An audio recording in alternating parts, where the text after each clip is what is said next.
Hello, Survivor! You're on the Oxide Survival Island channel. Today's episode is once again packed with news, spoilers, and mechanics that will be coming to the game very soon. We'll talk about the support website, share new information about an upcoming location, discuss a new shooting tower, take a detailed look at a new grenade, and talk about enemy AI. Everything you love. The previous episode showed great activity. Thank you to everyone who supports the news with likes and comments. We'll continue doing our best to bring you only fresh updates along with unique information you won't find anywhere else. So let's keep the momentum going. Leave a like, subscribe to the channel, and make sure to watch the video until the end.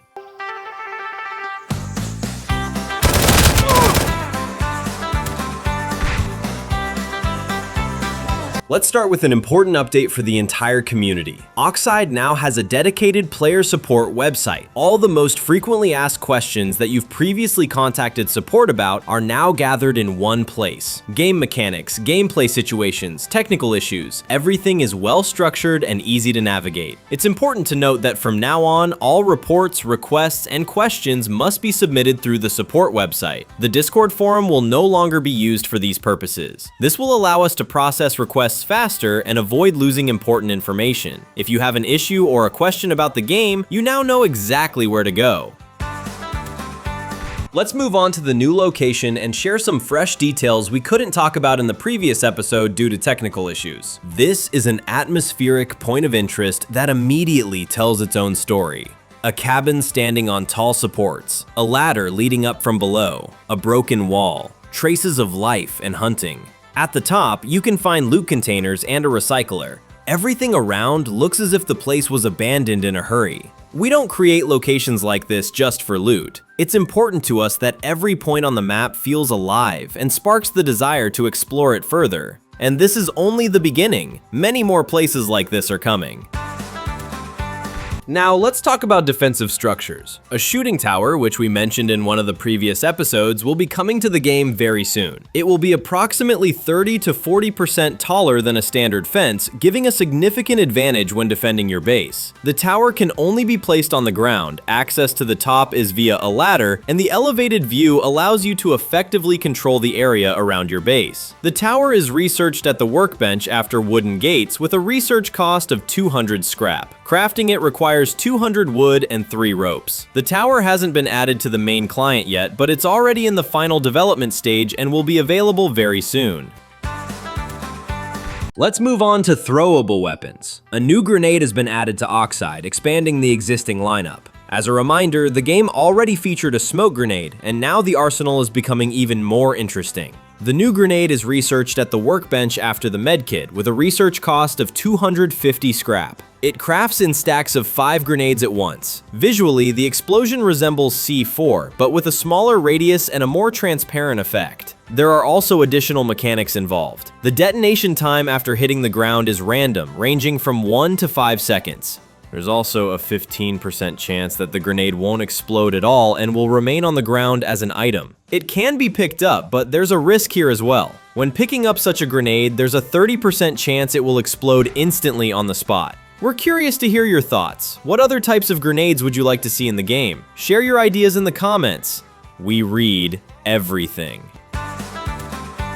Now let's take a closer look at enemy AI, because it's one of the most dynamic and flexible systems currently in development. First, it's important to clarify that AI enemies are still being actively tuned. Because of this, they won't appear in all locations right away. We'll be gradually expanding the list of zones where AI can be encountered while testing balance, behavior, and difficulty. These enemies guard points of interest and key radiation zones. When a player enters their line of sight, the bots react, open fire, and are capable of engaging at range. When shot at, they don't just stand still. Bots can change positions, move into cover, and return fire, creating the feeling of a real firefight rather than shooting at stationary targets. Loot deserves special attention as well. AI enemies drop loot, but it's not the same items you see on them visually. Loot is configured separately and works on a system similar to loot boxes. In other words, a bot's appearance does not guarantee a specific drop. For example, you might encounter a bot wearing a hazmat suit and carrying a Thompson, but after defeating it, receive 15 scrap and a couple of shotgun shells. No hazmat suit, no weapon, no gear. And sometimes the opposite happens, and the drop can be a pleasant surprise. This system is designed intentionally to prevent farming based on appearance and to preserve risk and unpredictability. It allows us to flexibly balance the economy, make farming more challenging, and turn every run into dangerous zones into a more tense experience. You never know for sure whether a fight will pay off, and that uncertainty is exactly what creates excitement. AI enemies will continue to be refined and expanded over time, becoming smarter, more dangerous, and more varied. Stay tuned for updates, there's a lot more to come.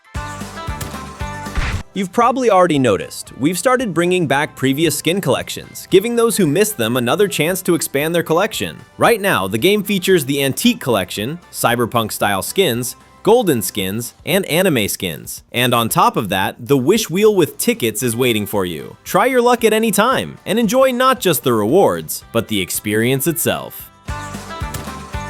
It's time to find out who decided this week that sleep is for the weak. The farming leaders are here. Once again, Labubudu29 mined the most stone and ore, 3,272, securing an unquestionable first place. In wood gathering, first place is usually taken by Polar Fox, but wait.